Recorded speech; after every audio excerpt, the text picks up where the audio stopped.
Tu vois, Monique, le hors-jeu, c'est la poésie du football. C'est un concept que les femmes n'intégreront jamais. C'est le dernier bastion masculin pour lequel on se battra jusqu'au bout à coups de canette de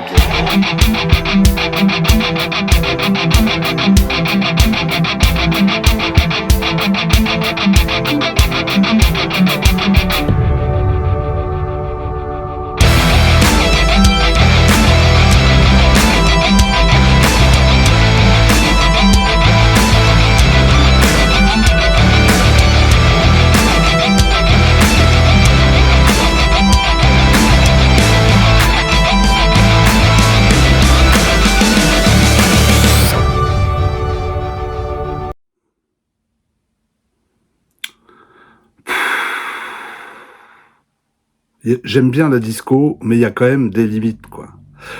Bienvenue à tous et bienvenue sur ma chaîne Planète Strange. Bienvenue dans Bref de Comics numéro 14. Et aujourd'hui, dans Bref de Comics numéro 14, on va parler, mais du comics que j'aime le moins, ou en tout cas l'un des comics books que j'aime absolument pas. Alors pourquoi on va en parler? Parce que je trouvais que le processus de création de ce comics était intéressant et que c'était une histoire originale, donc une histoire à raconter, à vous raconter. Donc aujourd'hui, on va parler de l'intégrale Dazzler 1980-1982. Alors pas tout à fait 1980, mais ça j'y reviendrai. Voilà, donc on va parler de Dazzler, la super-héroïne en patin à roulettes, qui adore la disco et qui est chanteuse de disco dans les années 80. Petit décalage dans le temps. Alors c'est qui Dazzler? C'est qui ce personnage qui finalement a eu sa propre série, hein? Dazzler est paru en tout premier lieu dans Uncanny X-Men 130. Alors c'est daté de février 1980, et c'est là où je voulais en venir. Mais il y a une petite astuce, parce que l'épisode où Dazzler apparaît est paru aux États-Unis en novembre 1979, à la fin de la période disco, fin des Bee Gees, de Donna Summer, de tout ça là. Hop là. Na ta na na ta na ta na na na na.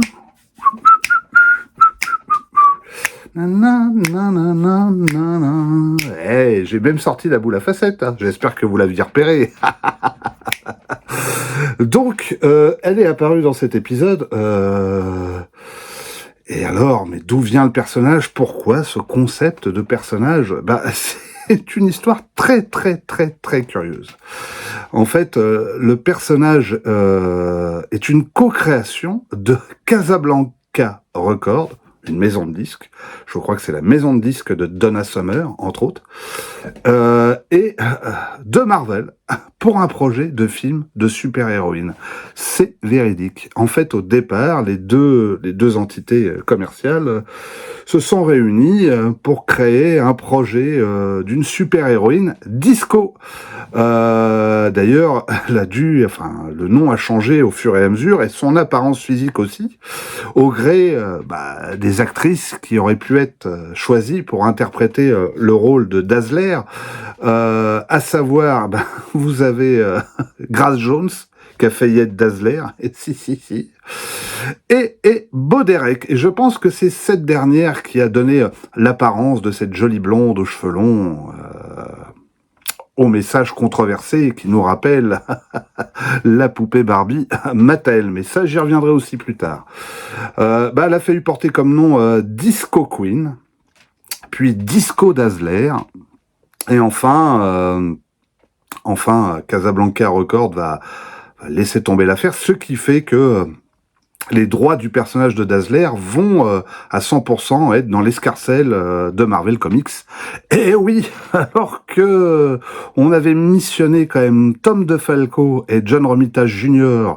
à faire un Marvel super-héros double, de 34 pages, pour le film, pour lancer le personnage et pour promouvoir la super-héroïne en vue de la sortie du film, ce qu'il n'arrivera pas. Donc tout le travail qu'ils vont faire ensemble vont servir à être publié dans Dazzler numéro 1 et Dazzler numéro 2. Qu'est-ce que je peux vous dire sur le contenu? Parlons du contenu. Mais oui, parlons du contenu. Vous avez dans cette intégrale Uncanny X-Men 130 et 131 publiés en France dans Special Strange 29. Aujourd'hui, vous pouvez les retrouver dans les intégrales. Hein. Je vais pas vous refaire la petite musique. Hein. Voilà, hein, vous regardez les dates, vous vous dites 1980, faut taper là-dedans. Épisode maintes fois republié. Dans Amazing Spider-Man, vous avez Amazing Spider-Man 203 publié dans Strange 158. Eh oui, pour la première fois. Et là aussi, vous pouvez le retrouver dans l'intégrale qui correspond à cette Uncanny X-Men, puisque ça a déjà été publié. Et vous avez Dazzler numéro 1 à 13, publié chez les éditions Lug pour la première fois dans Titan 35 à 47. Il faut savoir quand même que Dazzler numéro 1 a été tiré à 400 000 exemplaires. Pour vous dire quand même l'ambition de Marvel sur ce personnage-là. 400 000 exemplaires et seulement et uniquement dans des boutiques spécialisées, c'est-à-dire des boutiques de comics. En comparaison, une série régulière de comics book était publiée à 250 000 exemplaires. Donc vous imaginez, je sais pas moi, The Fantastic Four, à 250 000 exemplaires. Hop, on le vend dans tout le pays. Là, 400 000 et uniquement dans les boutiques de comics.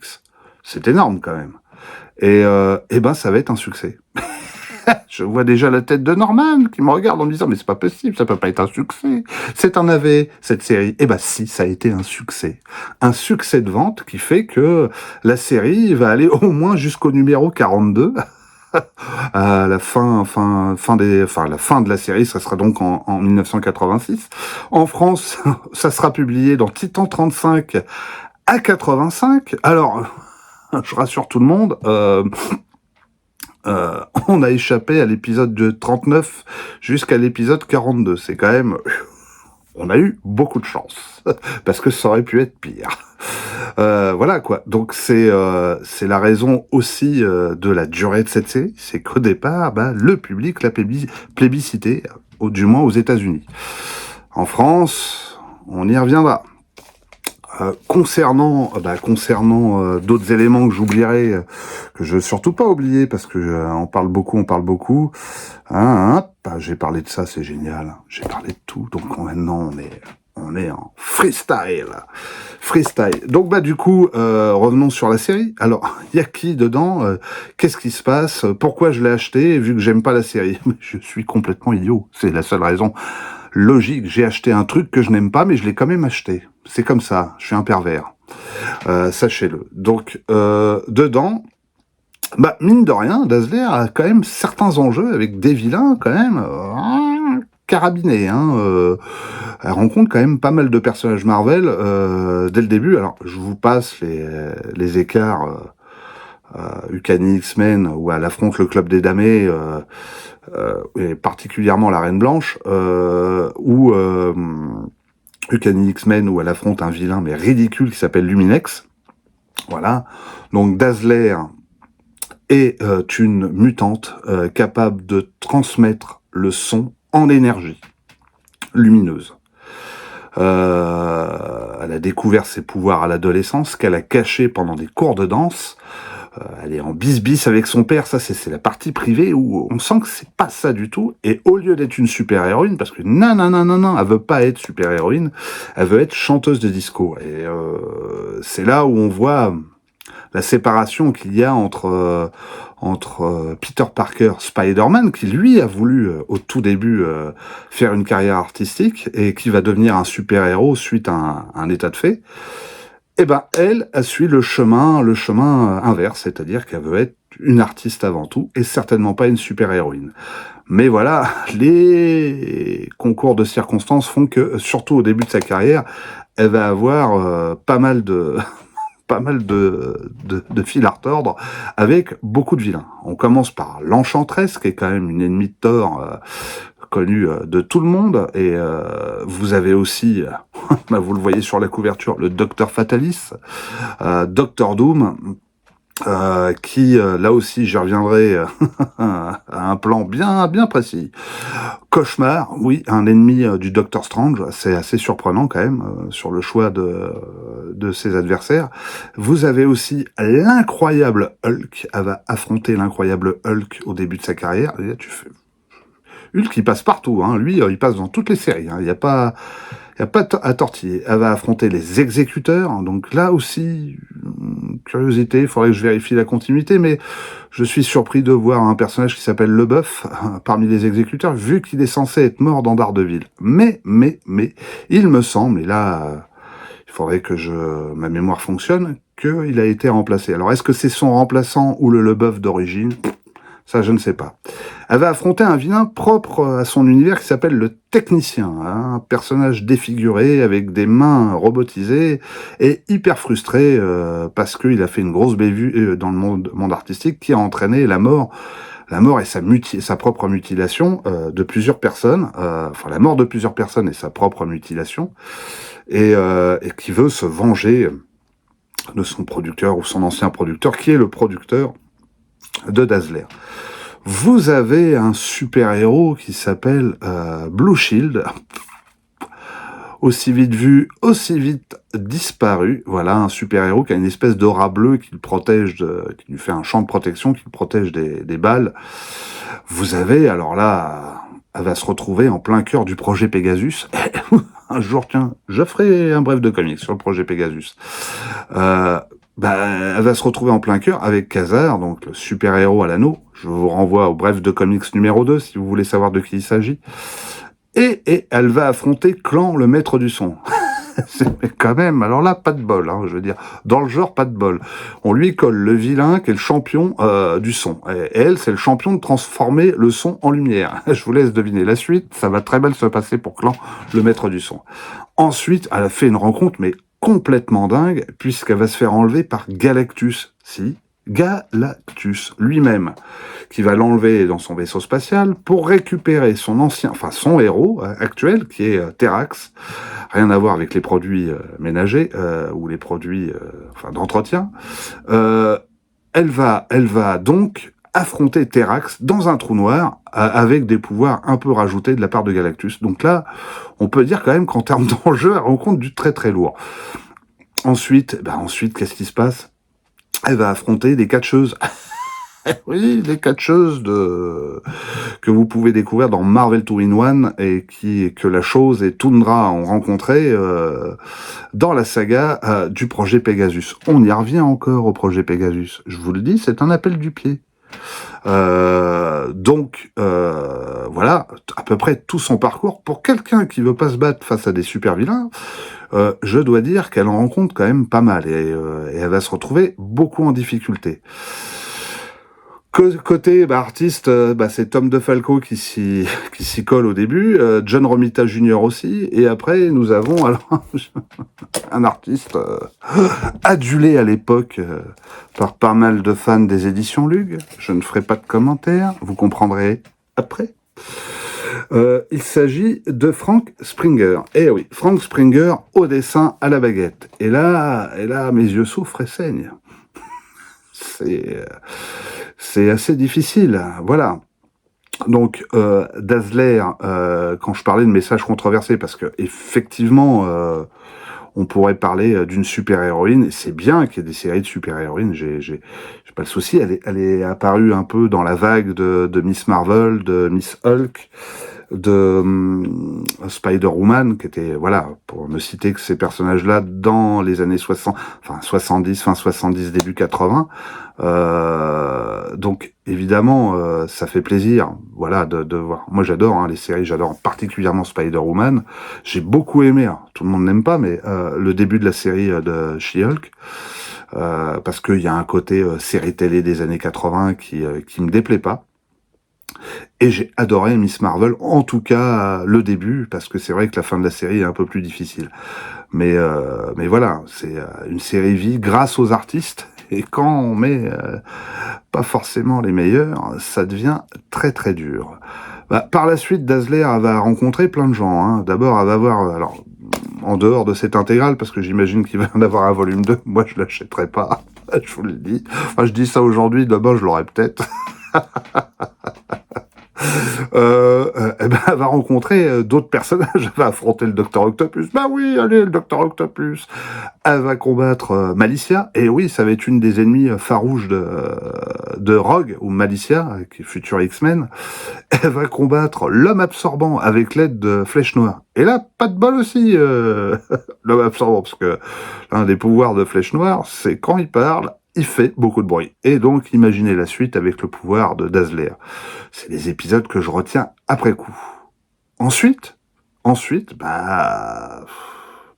ces histoires familiales vont prendre le dessus. Sa rencontre avec Michael Jackson. Non, voilà quoi. À la fin de la série, je crois que, en tout cas nous en France, ça se termine avec les X-Men une nouvelle fois et bien plus tard, elle rejoindra l'équipe des X-Men, ce qui était assez logique en soi, puisque étant mutante. Et d'ailleurs, je trouve qu'on n'appuie pas beaucoup là-dessus, sur le fait qu'elle soit mutante. On appuie beaucoup sur le fait qu'elle soit super-héroïne. Mais enfin, qu'elle ait des pouvoirs, mais ça s'arrête là. Je veux dire, il n'y a pas de chasseur de mutants. Elle est jamais emmerdée par des anti-mutants ou quoi que ce soit. C'est assez étonnant d'ailleurs, puisque c'est un personnage public quand même, hyper public. Sur la controverse, ça vient des artistes, ça vient pas du personnage en lui-même. Hein. Le personnage, il n'y a pas de souci. C'est les artistes qui n'arrêtent pas de la faire voir sous la douche. Ou en petite culotte, ou en sautant par-dessus une barrière, on voit son entrejambe. Voilà, ce genre de petits détails et qui sont vraiment de l'époque où on veut faire soi-disant passer un message féministe, mais au final, on arrive au résultat inverse. Donc je sais qu'Amazing Geek et Bob Zombie il y a de la matière, je te le dis tout de suite là, pour parler de tout ce qui se passe dans Dazzler à ce niveau-là. Mais voilà, elle est souvent mise dans des situations un petit peu, voilà, ça n'arrive jamais à Peter Parker ou à Steve Rogers, mais ça arrive toujours à Dazzler. Donc bon, qu'est-ce que vous voulez que je vous dise, hein, il en faut pour tous les goûts. Mais comme quoi, cette série ne s'adressait pas, contrairement à ce qu'on a essayé de nous vendre, à un public féminin. J'ai plus le sentiment que ça s'adressait à un public masculin par moment. Et puis voilà, qu'est-ce que je peux vous dire de plus ? Moi, j'ai beaucoup de gens qui me disent, sans arrêt, Dazzler, c'est une série à chier. C'est une série, mais alors... Et moi, je dois vous avouer que...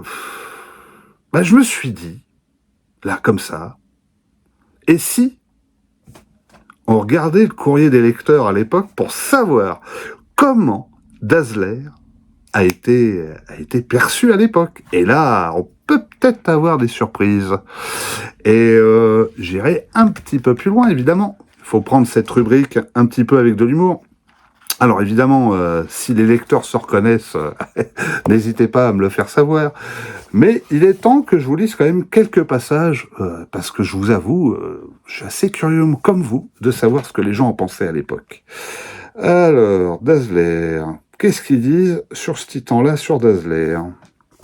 Donc j'ai pris le Titan 53, hein, parce que j'étais un peu plus loin que les numéros d'origine, parce que vous comprenez, il y a toujours un décalage entre le courrier des lecteurs et les séries, pour avoir plus d'infos là-dessus.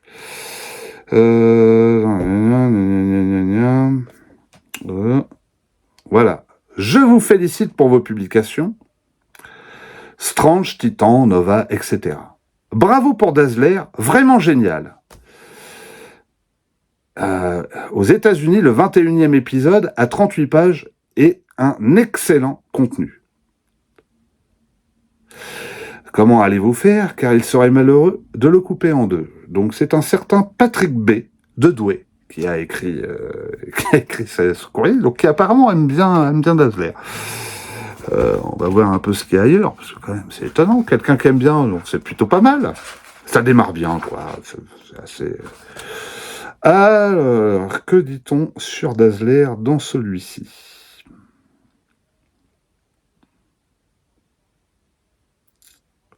Je vais parler de la charmante et lumineuse nouvelle recrue Dazzler, basée sur un scénario dénué d'intérêt et ennuyeux de Fingeroth. Vous m'excuserez si j'écorche son nom. Même avec Galactus, la série demeure acceptable grâce au dessin de Frank Springer. Le magnifique. Frank Springer, le magnifique. Écoute bien, Norman, c'est pour toi, ça. Dont le graphisme convient beaucoup mieux que celui de John Romita Jr. Vache. Mais le graphisme pourrait être meilleur. En effet, malgré la beauté des traits, on a vraiment l'impression que cette série est côté dessin bâclé. Ah bah merci quand même. C'est un certain LS de Viltaneuse. Voilà, pas... Hein. Suivant. C'est le courrier des lecteurs, je sens que ça va vous plaire, ça. On va renouveler ce genre de petits trucs parce qu'il y a des choses à dire. Alors, qu'est-ce que j'ai d'autre sur la Dazzler? Parlons de Dazzler un petit peu.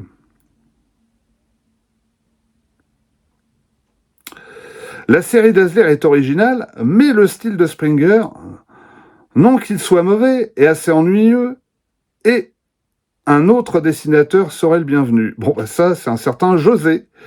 José de Neuilly-sur-Seine, José DS. DS, peut-être que vous auriez compris son nom. Je vais l'appeler José dos Santos, comme par hasard. Suivant. Déjà, Springer, il est un petit peu écorné quand même. Titan s'est beaucoup amélioré. Machine Man, c'est super extra génial. Vous verrez le courrier que j'ai lu après. Ça prend cher. En période Steve Ditko, c'est pas ça. Dazzler l'éblouissante, c'est super sensation. En plus, les X-Men avec elle, alors là, chapeau. Titan est vraiment super extra. Alors oui, c'était Bertrand Bossé de Brest. Oh, j'ai dit son nom, fallait pas. Bertrand, excuse-moi, je voulais pas citer ton nom, mais je l'ai cité. Bon, ben voilà. Hein. Si vous le connaissez, vous le saluerez de ma part. Maintenant, on passe à Stéphanie R. Ah, une jeune femme quand même. De Malmort. Ça, c'est un nom qui... Titan est vraiment super extra génial, car c'est un journal où il y a plus de super-héroïnes que dans les autres. J'ai bien sûr cité Dazzler et Satarella. Bien que je sois une fille, je trouve que Machine Man et Micro sont drôlement chouettes. Bon, ça, je suis assez d'accord. Bon, c'est un regard féminin, donc je ne critique pas parce qu'à l'époque, il y avait peu de femmes ou jeunes filles qui lisaient les super-héros, les histoires de super-héros, et il y avait peu de place pour eux. Donc pour le coup, ça fait plaisir de voir ce retour. Alors ensuite, qu'est-ce qu'on a sur Dazzler? Voilà, ils en parlent pas du tout ici. Alors attendez, comme ils ont fait ça avec une couleur orangée, pour les yeux, c'est assez pénible.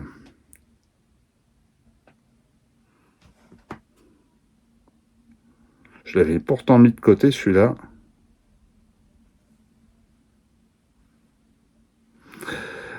Quand à Dazzler, c'est génial. Du personnage au scénario, en passant par les dessins de Springer. Génial, Springer. Longue vie à Daz. On n'est pas tous du même avis sur le sujet. Hein. Voilà, donc ça c'est Thierry M de Île Saint-Georges. C'est marrant, il porte un nom qui m'est très familier. Mais bon, passons. On arrive. Dernier courrier que j'ai retenu quand même, parce que j'ai fait l'info 1. Alors, il faut que je le retrouve. Alors là, on a Christophe qui est de Lan, qui nous dit que la magnifique Dazzler continue à m'épater. Bon, bah ok.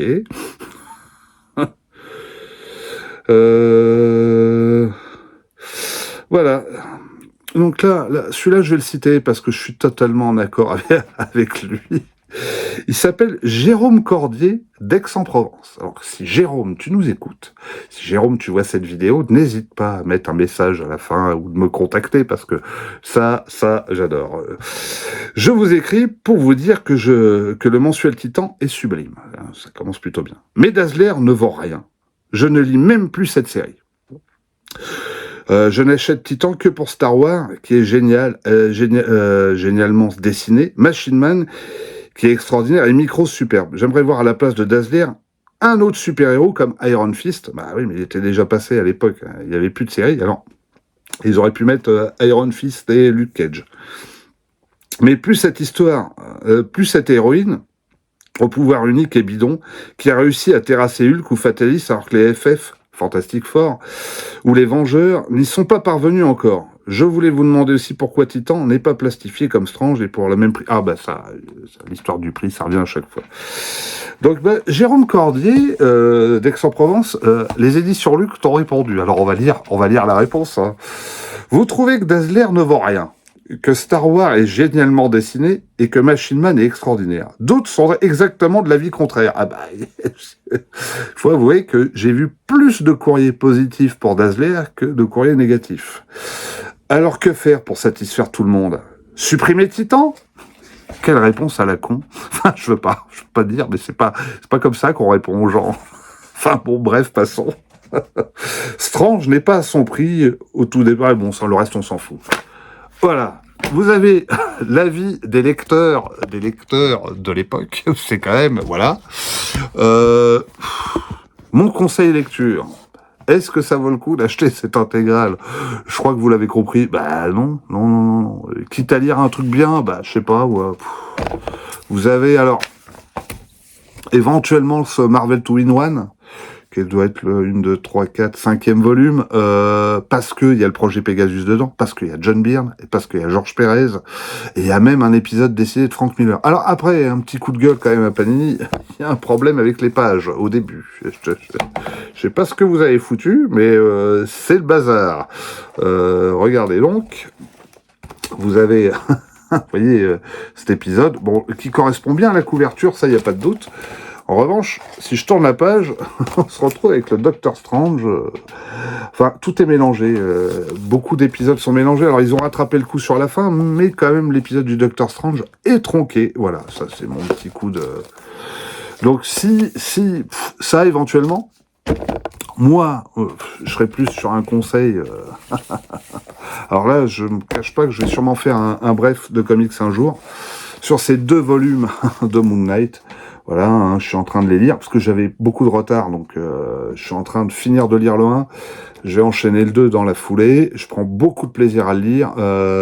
C'est Bill Sienkiewicz extraordinaire, alors que je peux pas le blairer dans les Nouveaux Mutants, mais ça c'est purement personnel et gratuit. Hein. Je suis désolé parce que il a beaucoup de talent, mais moi le style Picasso c'est pas trop mon truc.